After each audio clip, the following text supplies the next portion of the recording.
नमस्कार विद्यार्थी मित्रांनो, स्कॉलरशिप आणि बरंच काही या आपल्या यूट्यूब चॅनलमध्ये तुम्हा सर्वांचं पुन्हा एकदा मनापासून स्वागत। आज आपण इयत्ता 3री साठी मराठी विषयाची संपूर्ण उजळणी करणार आहोत। काल आपण बुद्धिमत्तेची आणि त्याच्या अगोदरच्या व्हिडिओमध्ये गणितची संपूर्ण उजळणी केलेली आहे।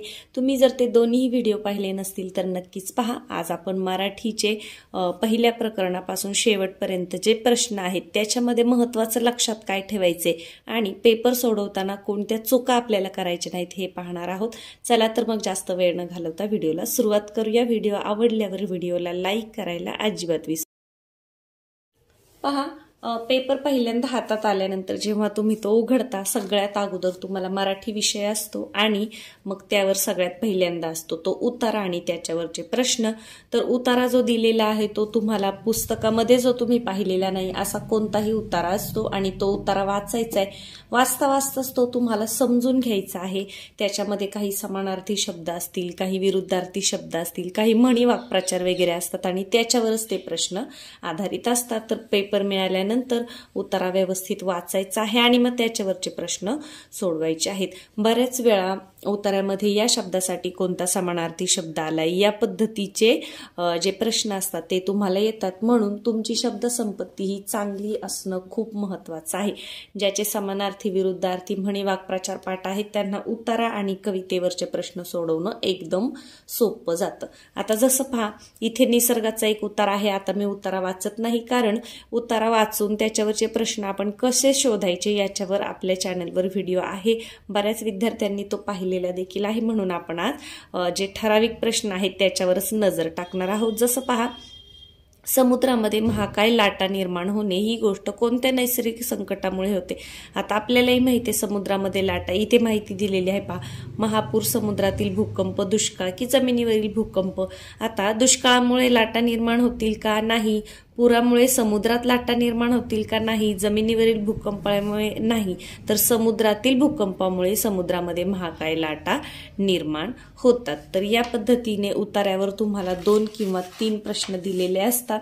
आणि आता जसं पहा, इथे दुसरा उतारा आहे तो आहे मकर संक्रांती या सणावरचा आणि त्याच्यावरचे प्रश्न तुम्हाला दिलेले आहेत। तर एक प्रश्न कसा आहे पहा, संक्रांत हा सण ग्रेगरियन वर्षातील कितव्या महिन्यात साजरा करतात? आता बऱ्याच विद्यार्थ्यांना हा शब्द जर माहित नसेल तर मग आपल्याला समजत नाही हा कितवा महिना आहे, 3रा, 4था, पहिला, शेवटचा। तर ग्रेगरियन वर्ष म्हणजे जे इंग्रजी महिने आहेत, इंग्रजी वर्ष आहेत त्याला म्हणायचं ग्रेगरियन, आणि आपले भारतीय जे आहेत त्याला भारतीय सौर वर्ष म्हणतात। मग त्याच्यामध्ये आपले मराठी महिने असतात चैत्र, वैशाख, ज्येष्ठ, आषाढ।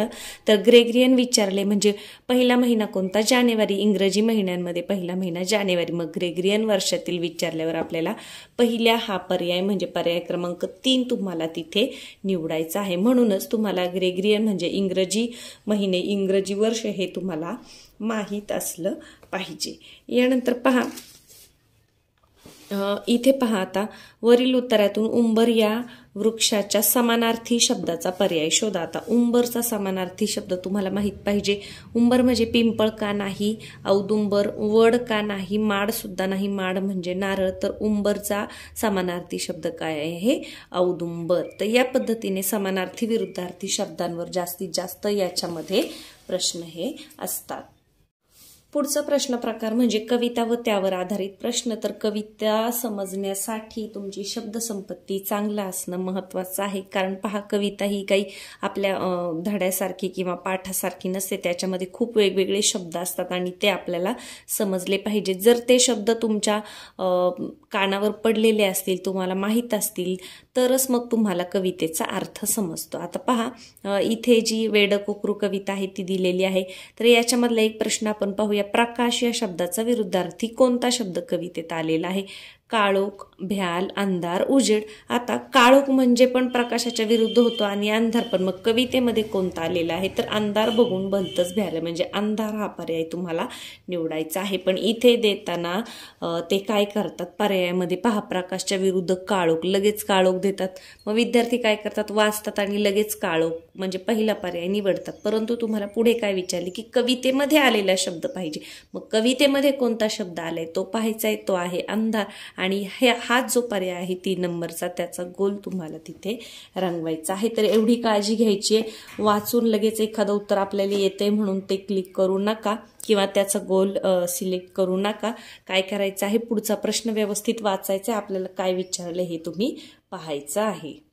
पुढे ते सुरू होतं म्हणजे कार्यात्मक व्याकरण, म्हणजे त्याच्यामध्ये शब्दांच्या जाती, मग नाम, सर्वनाम, विशेषण, क्रियापदी याच्यावर सुद्धा प्रश्न आधारित असतात। तर नाम म्हणजे काय, कोणत्याही दृश्य अदृश्य सजीव निर्जीव वस्तूच्या नावाला नाम असे म्हणतात।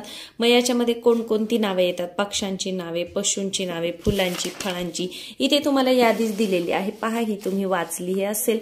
तर याच्यामध्ये महत्वाचं काय आहे, ऋतूंची नावे तुम्हाला माहित पाहिजेत, त्यानंतर गुणांची नावे, सुंदरता, स्वच्छता, हे सुद्धा काय आहे, शौर्य, नम्रता, ही सुद्धा नामच आहे। मानाच्या स्थिती म्हणजे आनंद, कौतुक, दुःख इत्यादी। त्यानंतर काल्पनिक नावे म्हणजे अमृत, स्वर्ग, परी, परीस, राक्षस, ही सुद्धा काय आहेत, नावेच आहेत। तर मग तुम्हाला याच्यावर प्रश्न कसे येतात की एखादं वाक्य देतात आणि खालील वाक्यात नाम नसलेला शब्द शोधा। आता पहा, मंगेशला मंगेश मुलाचं नाव आहे, बाबांनी बाबा हे सुद्धा नाव आहे, 2 हे सुद्धा संख्यावाचक नाव आहे, रुपये, दिले, आता दिले हे नाव आहे का, नाही, दिले हे काय आहे, क्रियापद आहे। मग याच्यामधलं पर्याय कोणता आहे, नाम नसलेला शब्द, दिले हा जो शब्द आहे तो नाम नाही। यानंतर पहा, खालील वाक्यातील नाम असलेला शब्द शोधा। मग कधी नाम नसलेला शब्द विचारतात तर कधी कधी नाम असलेला शब्द कोणता आहे हे तुम्हाला विचारलं जातं। जसं पहा, सह्याद्री, शिखर, कळसुबाई, सर्व बरोबर। तर सह्याद्री पर्वताचं नाव आहे, शिखर हे सुद्धा नाव आहे, कळसुबाई सुद्धा नाव आहे, म्हणजे याचं उत्तर काय येणार आहे, पर्याय क्रमांक 4।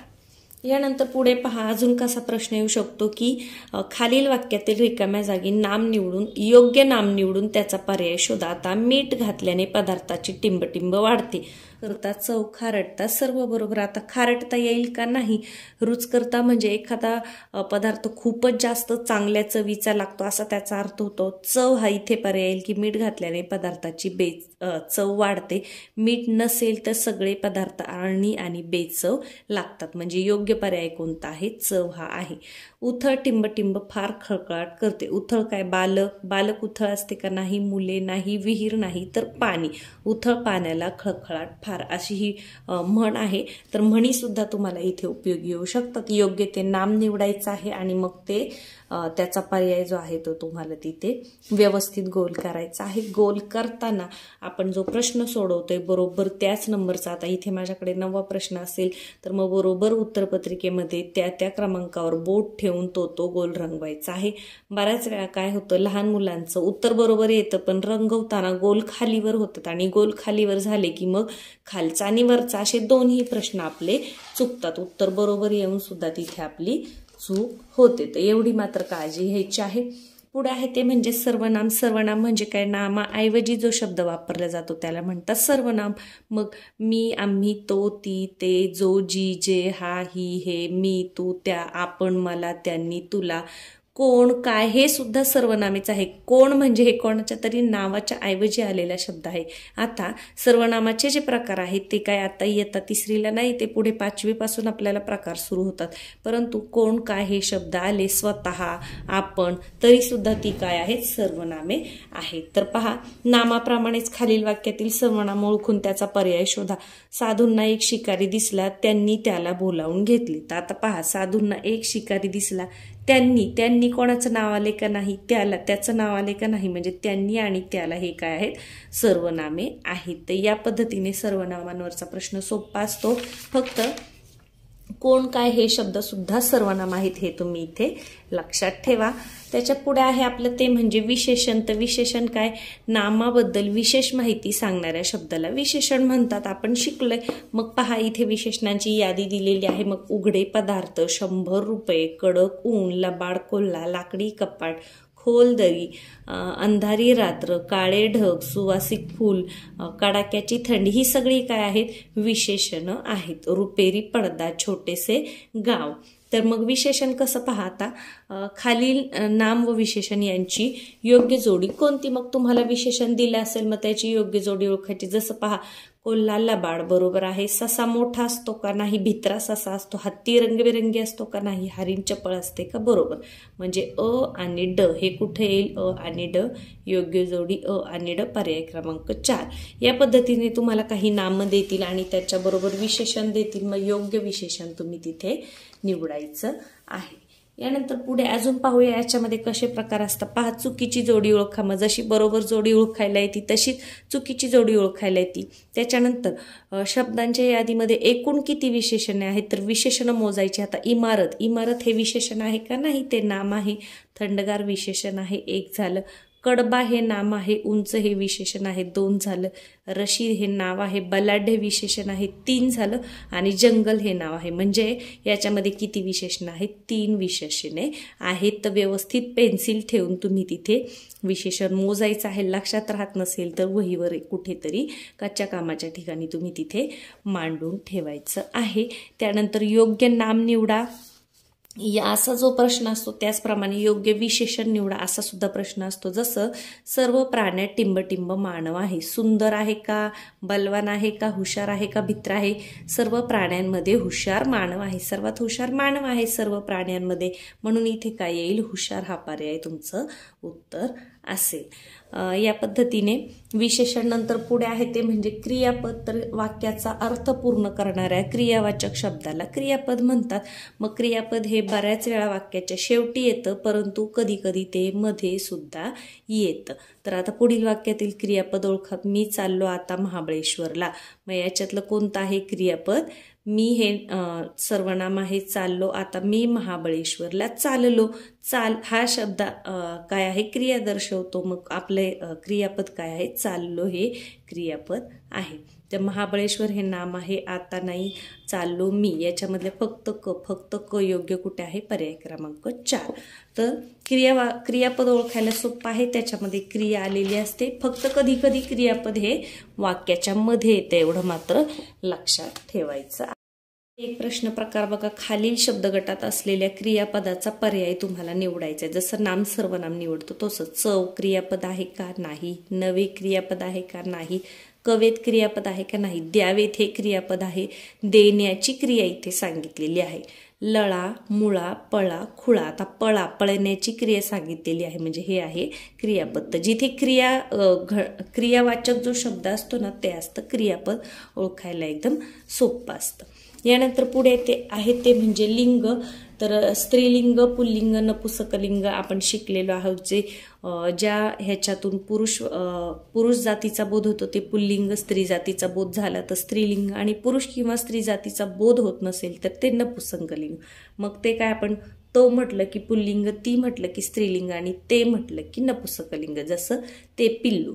मग लिंगामध्ये तुम्हाला इथे ह्याची पुस्तकामध्ये यादी दिलेली आहे, तर ते तुम्हाला माहीत असणं महत्त्वाचं आहे. तर हे तुम्ही वरचेवर वाचत जर असाल तर मग याच्यामध्ये आपली चूक होत नाही. जसं पहा, माळी, माळीन, देव, देवी, तरुण, तरुणी, कोकिळ, कोकिळा, शिक्षक, शिक्षिका. याच्यामध्ये वेलांटीचं लक्ष ठेवायचं. सासरा, सासू, कुत्रा, कुत्री.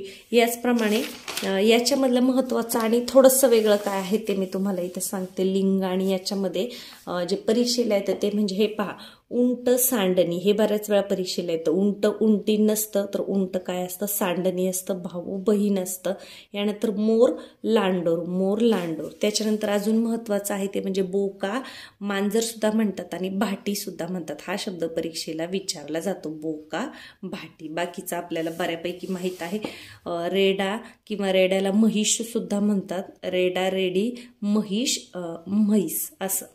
यानंतर इथे जी तुम्हाला काही पुल्लिंगी, स्त्रीलिंगी आणि नपुसकलिंगी नावं दिलेली आहेत ती एकदा सगळ्यांनी वाचून काढा. जसं पहा, ते बोट, ते वरण, ते केळ, ते चांदणे, ते तेज, ते ऊन, ते पाणी, ते पुस्तक, ते फूल, ते झाड. हे सगळे काय आहेत, नपुसकलिंग आहेत. आता याच्यावर कसं असतं पहा, खालीलपैकी लिंगासंबंधी चुकीच्या जोडीचा पर्याय शोधा. उंट, सांडणी बरोबर आहे. गवळी, गवळण, पुत्र, कन्या बरोबर आहे. बैल, शेळी असतं का, नाही. म्हणजे चुकीचा पर्याय कोणता आहे, हा.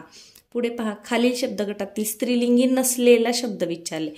तो पाऊस स्त्रीलिंगी नाही. ती खिडकी स्त्रीलिंगी आहे. ते रेडकू स्त्रीलिंगी नाही. ती पपई स्त्रीलिंगी आहे. म्हणजे नसलेला विचारले तर अ आणि क कुठे आहे, पहिलाच पर्याय आहे तुमचं उत्तर.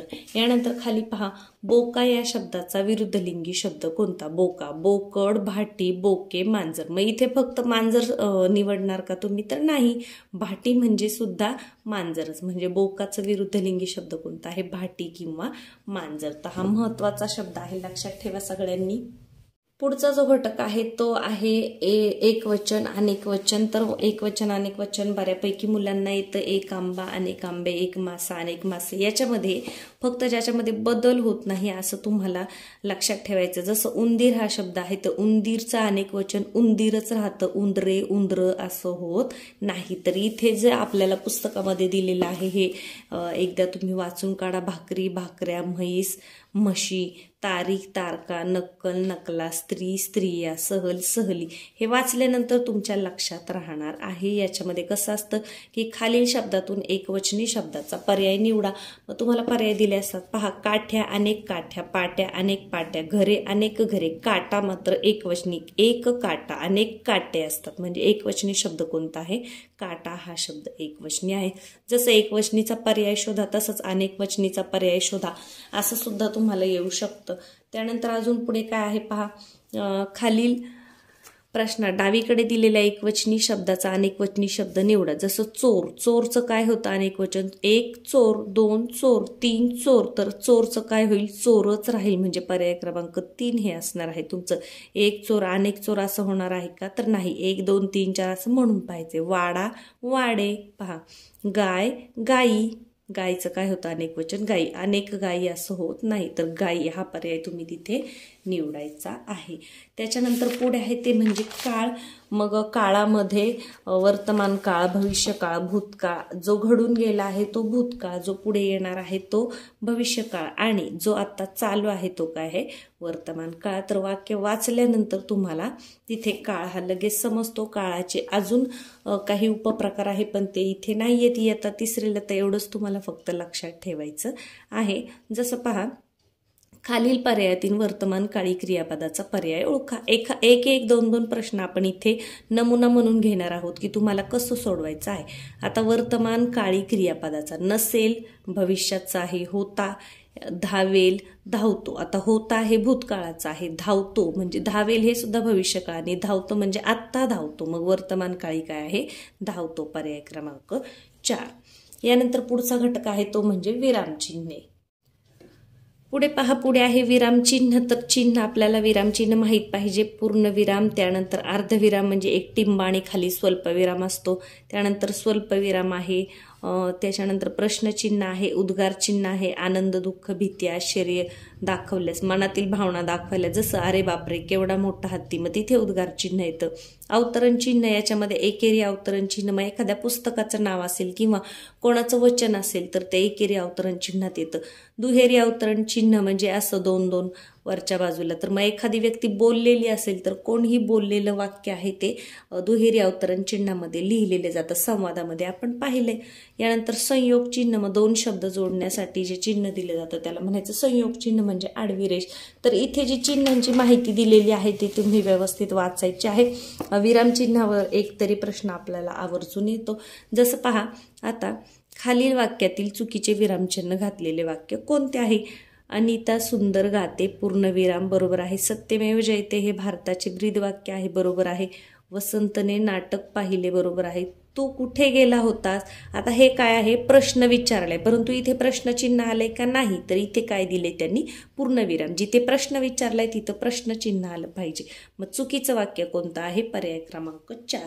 या पद्धतीचे तुम्हाला विरामचिन्हावर प्रश्न आधारित असतात. अजून एक याच्यामध्ये महत्वाचं आहे ते म्हणजे पहा, पुढील वाक्यात एकूण किती विरामचिन्हे वापरली आहेत? पहा, आता काय म्हणते आमची मुग्धा, आईने बाबांना विचारलं. आता पहा, इथे काय आहे? आई बोललेलं वाक्य आहे म्हणजे हे आहे दुहेरी अवतरण चिन्ह. पण हे 1 2 असं मोजायचं नाही. हे अवतरण चिन्ह एकदाच आले म्हणजे याला म्हणायचं दुहेरी अवतरण चिन्ह 1, प्रश्नचिन्ह 2 आणि पूर्णविराम 3. किती विरामचिन्ह वापरलेली आहे? 3. कुठे आहे? पर्याय क्रमांक 4 हे आहे तुमचं उत्तर. तर विरामचिन्ह मोजायचे म्हणजे हे आणि हे वरचं वेगवेगळं मोजायचं नाही. तर हे आहे अवतरण चिन्ह, याला एकच म्हणायचं. प्रश्नचिन्ह 2 आणि पूर्णविराम हे आहे तिसरं. तर या पद्धतीने एखाद्या वाक्यामध्ये कोणतं विरामचिन्ह यायला पाहिजे, कोणतं यायला नको, किंवा मग किती विरामचिन्ह वापरलीत असा तुम्हाला याच्यामध्ये प्रश्न येत असतो. पुढचा एक प्रश्न प्रकार तो म्हणजे शुद्ध व अशुद्ध शब्द ओळखणे. तर शुद्ध अशुद्ध शब्द ओळखण्यासाठी परीक्षेला वारंवार विचारले जाणारे शुद्ध शब्द याच्यावर आपण वेगळा एक व्हिडिओ बनवलेला आहे, तो तुम्ही नक्की पाहून घ्या. इथे जे शब्द आहेत शुद्ध शब्द अशुद्ध शब्दांसाठी काय करायचं असतं, हे जे शुद्ध शब्द आहेत ते वहीमध्ये एकाखाली एक वरचेवर लिहून काढायचे असतात. म्हणजे आपली काना मात्रा वेलांटी ही चुकीची नाही आणि चुकीची येत नाही. आणि जे विद्यार्थी नियमितपणे शुद्ध लेखन लिहित असतील, पुस्तकामधली उत्तरं जे व्यवस्थित बघून लिहित असतील, त्यांची काना मात्रा वेलांटी ही चुकत नाही. मग याच्यावर प्रश्न कसे असतात, खालीलपैकी शुद्ध शब्दाचा पर्याय. यानंतर पुढे आहे ते म्हणजे शुद्ध व अशुद्ध वाक्य रचना. तर मग शुद्ध वाक्याचा पर्याय आपल्याला निवडायला येतो. पहा, गुरे झाडाखाली आसरा शोधत होती. होतीला तला पहिली वेलांटी आहे म्हणजे हे चुकीचं आहे. गुरे झाडाखाली आसरा शोधत होती तेच वाक्य असतं, फक्त काना मात्रा वेलांटीमध्ये फरक असतो. इथे गुरेमध्ये दुसरा उकार दिलेला आहे म्हणजे हे चुकीचं आहे. गुरे झाडाखाली आसरा शोधत होती हे बरोबर आहे. चौथं बघा, गुरे झाडाखाली आसरा शोधत होती, झाडाखाली मध्ये लला पहिली वेलांटी दिली. तर छोट्या छोट्या वेलांटी काना मात्रेच्या चुका असतात, त्या बघायच्या आहेत आणि योग्य वाक्य तुम्ही तिथे शोधायचं आहे. पहा, पुढचा अतिशय महत्त्वाचा आहे तो म्हणजे भाषेचा व्यवहारात उपयोग. याच्यामध्ये सुरू झाले आपले वाक्प्रचार. तर वाक्प्रचार आणि त्यांचा अर्थ याच्यावर आपला व्हिडिओ आहे, नक्की पहा तुम्ही. बऱ्याच वेळा काय होतं, लहान मुलांना या वाक्प्रचारांचे अर्थ समजत नाही, तर त्यांना ते अर्थ समजून सांगणं फार महत्त्वाचं आहे. याच्यासाठीच आपण तो व्हिडिओ बनवलेला आहे. जसं पोटात घालणे म्हणजे सहन करणे, पाठ थोपटणे म्हणजे शाबासकी येणे. आता वाक्प्रचार हे भरपूर आहेत, मग त्याच्यावर प्रश्न कसे येतात पहा. आणि वाक्प्रचार हे तुमचे पाठच असले पाहिजेत. हे एकदा पाठ केले की पुन्हा पुढच्या वर्षी तुम्हाला हेच वाक्प्रचार असतात. स्कॉलरशिपला झालं, 7वी 8वीला झालं, पुढे हेच वाक्प्रचार आहेत, त्याच्यामुळे ते तुम्हाला एकदाच पाठ करायचे. आता पहा, जसं खालील वाक्प्रचारांच्या योग्य अर्थाचा पर्याय निवडा. मग काय आहे, फडशा पाडणे म्हणजे हात घेणे, हात टेकणे, हात मारणे का संपवून टाकणे. फडशा पाडणे म्हणजे काय, संपवून टाकणे. समजा बाबांनी आणलेले समोशाचा आम्ही 10 मिनिटात फडशा पाडला म्हणजे काय केले, संपवून टाकले. पित्त खवळणे म्हणजे काय, मारणे, भांडणे, याचना करणे, नाही तर पित्त खवळणे म्हणजे काय, संतापणे. तर हे जर तुमचे पाठ असतील तर मग मात्र याच्यावरचे तुमचे मार्क हे अगदी पक्के होतात. वाक्प्रचारानंतर पुढचा आहे त्याचप्रमाणे म्हणींचा सुद्धा अर्थ आणि त्यांचा वाक्यात उपयोग आपण एका व्हिडिओमध्ये केलेला आहे. बऱ्याच विद्यार्थ्यांनी तो व्हिडिओ पाहिलाय, तर नक्कीच तुम्ही सुद्धा पहा. म्हणी भरपूर आहेत. आता म्हणींवर प्रश्न कसे येतात पहा. एखादी म्हण दिलेली असते, अक्षर उलटी पालटी केलेली असतात, ती म्हण आपल्याला जुळवायची असते आणि त्याचा अर्थ शोधायचा असतो. जसं पहा, चाक न वा. आता हे बघून जर तुमचं पाठ असेल तर थोडंसं वाचलं की तुमच्या लक्षात येतं. इथं काय आहे, ना करत्याचा वार शनिवार अशी म्हण आहे. पहा, न करत्याचा वार शनिवार. तर मग याचा अर्थ काय होतो, मोठे काम संपून थोडे शिल्लक राहणे, अनेक सबबी सांगून कामाची टाळाटाळ करणे, मागून येऊन वर्चस्व गाजवणे म्हणजे काय, काना मागून आली तिखट झाली. स्वतःची उणीव राखण्यासाठी काहीतरी सबब सांगणे, झाकण्यासाठी. तर हे काय आहे, नाचता येणं अंगणवाकडे असं झालं. मोठे काम संपून थोडे शिल्लक राहणे म्हणजे काय, हत्ती गेला आणि शेपूट राहिलं. नाकर्त्याचा वार शनिवार म्हणजे काय, अनेक सबबी सांगून कामाची टाळाटाळ करणे. पहा, पुढे दिलेल्या म्हणीच्या अर्थाचा योग्य पर्याय शोधा. पी हळदनी हो गोरी म्हणजे काय, हळद पिल्याने गोरेपण येणे असं होतो का, नाही.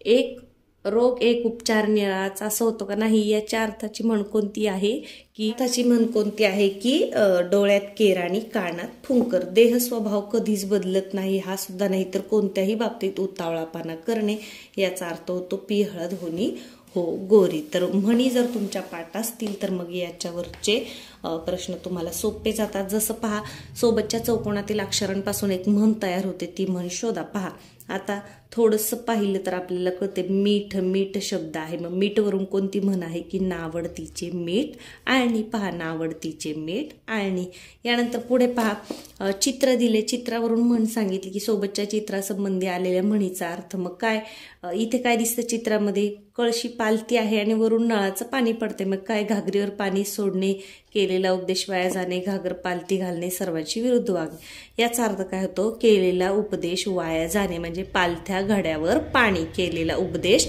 वाया जाणे. तर या पद्धतीने म्हणींचा अर्थ माहीत असेल तर मात्र हे तुमचे प्रश्न अगदी बरोबर येणार आहेत. पुढे आहे ते म्हणजे संवादावरचे प्रश्न. तर संवादावरचा आपण आता मागच्या 8 दिवसापूर्वीच व्हिडिओ बनवलेला आहे की संवादावरचे प्रश्न कसे सोडवायचे, त्याच्यामुळे नक्की तुम्ही तो व्हिडिओ पहा. संवादावरचे प्रश्न सोडवताना जेव्हा संवादामध्ये किती व्यक्तींनी भाग घेतलाय असा जेव्हा प्रश्न येतो तेव्हा जे व्यक्ती बोललेले आहेत त्यांनाच फक्त मोजायचं आहे, ज्यांचा फक्त उल्लेख आला आणि ते व्यक्ती बोललेले नाहीत. बोललेली वाक्य अशा अवतरण चिन्हामध्ये दुहेऱ्या अवतरण चिन्हात येतात. तर एवढं लक्षात ठेवायचं, जे बोलले ते त्यांचाच संवादामध्ये भाग आहे असं लक्षात ठेवा. पुढे आहे ते म्हणजे सुसंगत वाक्याचा परिच्छेद. सुसंगत वाक्याचा परिच्छेद कसा असतो पहा, 3 वाक्य दिलेली असतात किंवा 2 वाक्य असतात, ती दोन्ही एकमेकांवर अवलंबून असतात.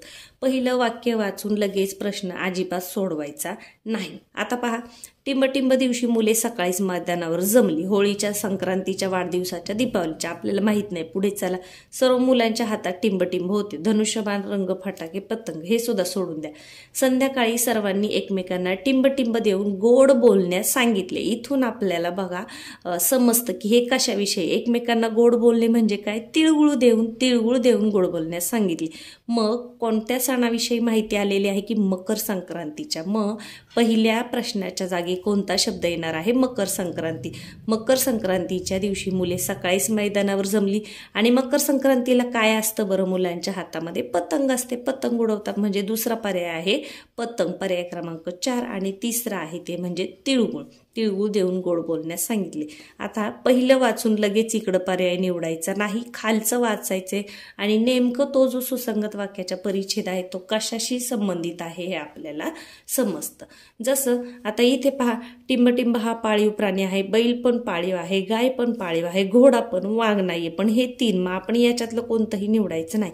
त्यावर बसणाऱ्या माणसाला टिंबटिंब म्हणतात. आता बैल आणि गायीवर आपण बसतो का, नाही, तर तो प्राणी टिंबटिंब धावतो. म्हणजे इथे कशावर बसतो आपण, घोड्यावर बसतो. मग तो प्राणी कसा धावतो, भरधाव वेगाने धावतो. मग बैल ऐवजी इथे कोणता शब्द येणार आहे, घोडा हा पाळीव प्राणी आहे, हा शब्द इथे येणार आहे.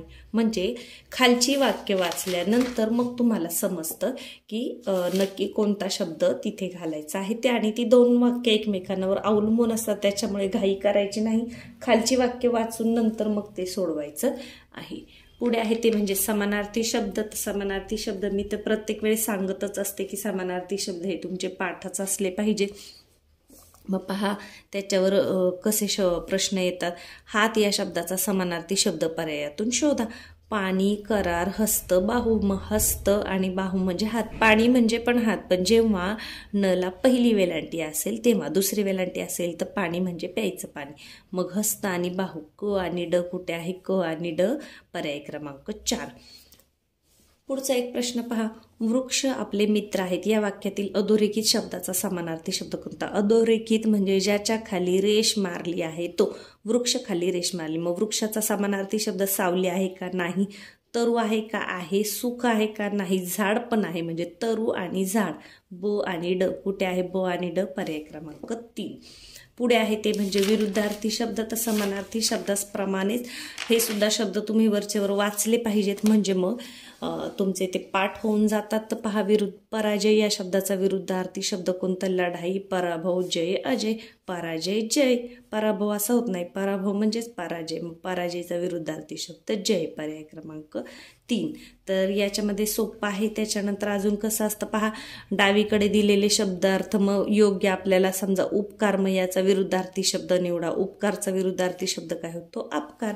मग हे शब्द पाठ असतील तर मात्र मग याचे जे मार्क आहेत पैकीच्या पैकी ते तुम्हाला मिळतात. पुढचा प्रश्न प्रकार आहे शब्दकोडी. शब्दकोड्यामध्ये कोड दिलेले असतं, रिकाम्या चौकटीमध्ये योग्य शब्द तुम्हाला निवडायचा असतो. जसं पहा, ना ना ना इथं स जिद खालील शब्दकोडे पूर्ण करण्यासाठी क्रमाने कोणते अक्षरे वापरले. आता पहा अ घ्या आणि ठेवून बघा. आता समजा इथे वा ठेवलं, ना वास होतंय का, जुळतंय का, नाही. ना पास हे जुळतंय. मग इथे पहा नाराजी हे पण जुळतंय आणि नाबाद हे पण जुळतंय, म्हणजे पर्याय क्रमांक ब तिथे जुळत आहे. अजून जुळतंय का, बहुपर्याय आहेत पहा. नारस हे नाही जुळते, नारास हे सुद्धा नाही जुळत, म्हणजे फक्त ब योग्य. मग फक्त ब योग्य कुठे आहे, पर्याय क्रमांक 1. इथे काय करायचंय तुम्हाला, हे जे पर्याय आहेत ते तिथे ठेवून बघायचे आणि जो शब्द तयार होतो तो अर्थपूर्ण आहे का हे तुम्हाला शोधायचं आहे. पहा अजून एक छोटंसं आहे. पुढील शब्दकोडे पूर्ण करण्यासाठी योग्य अक्षर निवडा. आता इथे सगळीकडे बहुतेक प्रश्न हे बहुपर्यायी आहेत, म्हणजे एकापेक्षा जास्त उत्तर असू शकतात. स पहा समास होते. समास हा शब्द आहे मराठी व्याकरणमध्ये. स छ स नाही होत, स जो स नाही होत. सरकस हा सुद्धा होते, सरकस म्हणजे मा सुद्धा बसू शकतो आणि क सुद्धा. मग अ आणि ड कुठे आहे, अ आणि ड पर्याय क्रमांक 3. प्रकार आहे तो म्हणजे जोडाक्षर जोड शब्द. तर जोड शब्द कशाला म्हणायचा, आपण जे लिहितो ते जोडाक्षर असतात आणि हे असतात जोड शब्द, जसे धागा, दोरा, साधा, भोळा, सदा, सर्वदा, ताळ, तंत्र, नफा, तोटा, साफसफाई. हे शब्द कधी कधी एकाच अर्थाचे असतात, कधी कधी विरुद्ध अर्थाचे असतात, कधी कधी फक्त यमक जुळणारे असे हे शब्द असतात. म्हणजे हे बोलण्यामध्ये रुजून गेलेले असे शब्द आहेत, तर यांना म्हणतात जोड शब्द. तर हे एकदा वाचले तरी तुमच्या लक्षात राहणार आहेत. तर मग पहा, मग जोड शब्द असणारा पर्याय शोधा, जोड शब्द नसणारा पर्याय शोधा असे येतं. जसं पहा प्रश्न कसा आहे, पहा खालील शब्द गटातून जोड शब्द नसणारा पर्याय शोधा. दान धर्म जोड शब्द आहे, जाळपोळ हा सुद्धा आहे. चोळा तोळा हा जोड शब्द नाहीये, जवळपास आहे. मग याच्यातला जोड शब्द नसणारा शब्द कोणता आहे, पर्याय क्रमांक 3. यानंतर पुढे पहा, जसे काळा सावळा तसे मीठ काय, मीठ मिरची सुद्धा म्हणतात, मीठ भाकरी सुद्धा म्हणतात. म्हणजे अ आणि क कुठे आहे, अ आणि क पर्याय क्रमांक 4. या पद्धतीने एखाद्या शब्दाला कधी कधी 2 सुद्धा जोड शब्द हे येऊ शकतात. त्याच्यानंतर पुढे आहे ते म्हणजे शब्दसमूहाबद्दल एक शब्द. तर हे सुद्धा शब्द अतिशय महत्त्वाचे आहे. तर याचा सुद्धा आपल्या चॅनलवर व्हिडिओ आहे, कशाला काय म्हणतात. तर मग याच्यामध्ये महत्त्वाचं आहे ते म्हणजे पहा, नाशिक येथे नाणी पाडण्याचा कारखाना आहे. मग नाणी पाडण्याच्या कारखान्याला काय म्हणतात, टाकसाळ म्हणतात. पर्याय क्रमांक 2. प्रकाश शेठ हे लाखो रुपयांचे धनी आहेत. लाखो रुपयांचे धनी म्हणजे करोडपती का नाही, तर लखपती हा शब्द येईल. लाखो रुपये म्हणजे लखपती, पैसेवाले श्रीमंत येणार नाही. तर हे सोपं असतं, फक्त याच्यामध्ये तुम्हाला माहीत असलं पाहिजे कशाला काय म्हणतात. अस्वलाचा खेळ करणाऱ्याला काय म्हणतात, दरवेशी. गरुडाचा खेळ करणारा गारुडी, जादूचे खेळ करणारा जादूगार. आणि माकडाचा खेळ करणाऱ्याला काय म्हणतात, मदारी असं म्हणतात. पुढे आहे ते म्हणजे ध्वनिदर्शक शब्द. तर हे काय करायचंय तुम्हाला, रोज रोज बोलायचं आहे. तुम्ही जेव्हा वर्गामध्ये मित्रमैत्रिणींबरोबर असाल तेव्हा एकमेकांना हे विचारा. कबुतराचे घुमणे, पारव्याचे गुटुरगुम, कावळ्याची कावकाव. याच्यामध्ये परीक्षेला येणारं महत्वाचं पहा, हंसाचा कलरव हा शब्द बऱ्याच वेळा येत असतो. हंसाचा काय, कलरव. घोड्याचे खिंकाळणे. यानंतर भुंग्यांचा आणि मधमाशांचा गुंजारव हे सुद्धा बऱ्याच वेळा परीक्षेला येतं. त्यानंतर त्याच्यावरचे प्रश्न पहा. ध्वनिदर्शक शब्दांमध्ये पुढे हे पण आहे पहा, ध्वनिदर्शक शब्द म्हणजे अश्रूंचा आवाज कसा, पैंजणांचा कसा. तर हे सुद्धा येऊ शकतं. किंवा क्रियांचे पण भुरकन उडणे, गटकन गिळणे या पद्धतीने. तर याच्यावरचे प्रश्न सोपे असतात पहा, मुलांना माहीत असले जर अर्थ तर मग पटकन सोडून होतात. ढगांचा गडगडाट तसे पाण्याचा काय, खळखळाट कुठे आहे, पर्याय क्रमांक 4. पण हे येण्यासाठी हे तुम्ही वरचं जे दिलेलं आहे ते वाचून काढणं. अजूनही वाचलं नसेल तर थोडेसे दिवस तुमच्याकडे वेळ आहे तर ते सतत वाचत राहा, म्हणजे ते तुमच्या लक्षात राहतात. आणि हे प्रश्न असे असतात की याला काय आपल्याला गणित सोडवत बसायचंय का, कच्चं काम करायचं का नाही, वाचलं की तुम्हाला लगेच उत्तर समजणार आहे. आता इथे पहा, जसे हंसाचा जसे कलरव हंसा तसे गुंजारव कोणाचा, मग मधमाशांचा पण गुंजारव आणि भुंग्याचा पण गुंजारव. म्हणजे ब आणि ड कुठे आहे, पर्याय क्रमांक 2. तर गुंजारव, कलरव हे महत्वाचे शब्द आहेत, तेवढे लक्षात ठेवा. पुढचं आपलं आहे ते म्हणजे समूहदर्शक शब्द. मग आंब्याच्या झाडांची राई, लमणांचा तांडा, उंटांचा तांडा, हे पण सोपं आहे, म्हणत राहिले तर तुमचे हे पाठ होतात. याच्यामध्ये महत्त्वाचा आहे तो म्हणजे वेलींचा कुंज, हा सुद्धा शब्द येत असतो. वाद्यांचा वृंद, काजूंची गाथण, हे शब्द येत असतात. तर हे तुम्ही वाचून काढा, मग ते तुमच्या लक्षात राहतील. याच्यावरचे प्रश्न सुद्धा सोपे असतात. जसं पहा, पोत्यांची थप्पी, तशी धान्याची काय असते, रास असते. चोरांची टोळी, तसं मोळी कोणाची असते, गवताची. दुर्वांची, उसांची, केसांची. मोळी कशाची असते, पहा उसाची मोळी असते.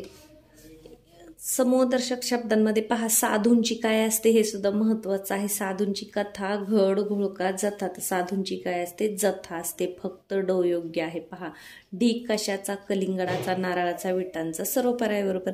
ढीक कलिंगडाचा पण असतो, नारळांचा पण असू शकतो, विटांचा पण. म्हणजे याचं उत्तर काय आहे, सर्व पर्याय बरोबर. त्याच्यानंतर पुढे ते आहे म्हणजे पिल्लूदर्शक शब्द. तर पिल्लूदर्शक शब्द सुद्धा सोपे आहेत. याच्यामध्ये लक्षात ठेवण्याचं म्हणजे सिंहाचा छावा, हरणीचे पाडस किंवा शावक, हा शब्द बऱ्याच वेळा परीक्षेमध्ये येत असतो. हरणीचे काय असते, पाडक किंवा शावक. घोड्याचे शिंगरू, मांजराचे पिल्लू. बाकीचं सोपं आहे. मग याच्यावर सोपं आहे, म्हशीच्या पिल्लाला काय म्हणतात, हरणाच्या पिल्लाला काय म्हणतात, या पद्धतीचे प्रश्न. त्याच पद्धतीने घरदर्शक शब्द, मग कोण कुठे राहतो, हे सुद्धा सोपं आहे. याच्यावरचं जर वाचन तुमचं वरचेवर होत असेल तर मग याचे प्रश्न आपल्या अजिबातही चुकत नाहीत. पुढे आहे ते म्हणजे घरदर्शक शब्द. मग कोण कुठे राहतो, याच्यावर प्रश्न तुम्हाला येतात. हे सोपं आहे. तुमचा मित्रमैत्रिणींबरोबर तुम्ही हे शब्द एकमेकांना विचारत राहिले तर ते तुमचे पाठ होणार आहे. सुगरणीचे काय असतो, खोपा असतो. घोबडाची काय असते, ढोली असते. तर सोपं आहे. पहा खालील पर्यायातून योग्य जोडीचा पर्याय शोधा. हत्तीचा अंबारखाना बरोबर आहे. घोड्याचा गोठा असतो का, नाही. कावळा खुराडे नाही. सिंह पागा नाही. म्हणजे बरोबर काय आहे, पर्याय क्रमांक 1. आता पहा हत्तीच्या घराला काय म्हणतात, तबेला, गुहा, हत्तीखाना, अंबारखाना. हत्तीखाना सुद्धा म्हणतात आणि अंबारखाना सुद्धा म्हणतात.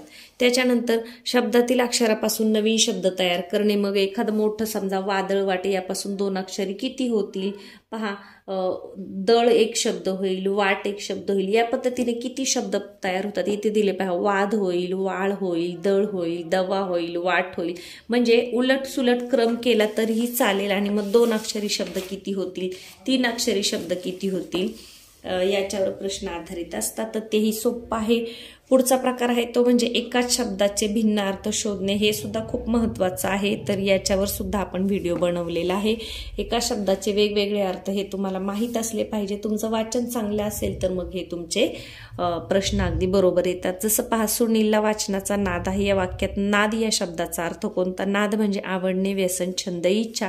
मग इथे नाद म्हणजे कोणत्या अर्थाने आलेला आहे, वाचनाचा नाद आहे म्हणजे वाचनाचा छंद आहे. पुढे पहा, पिवळा पितांबर शेला गगनी झळकला.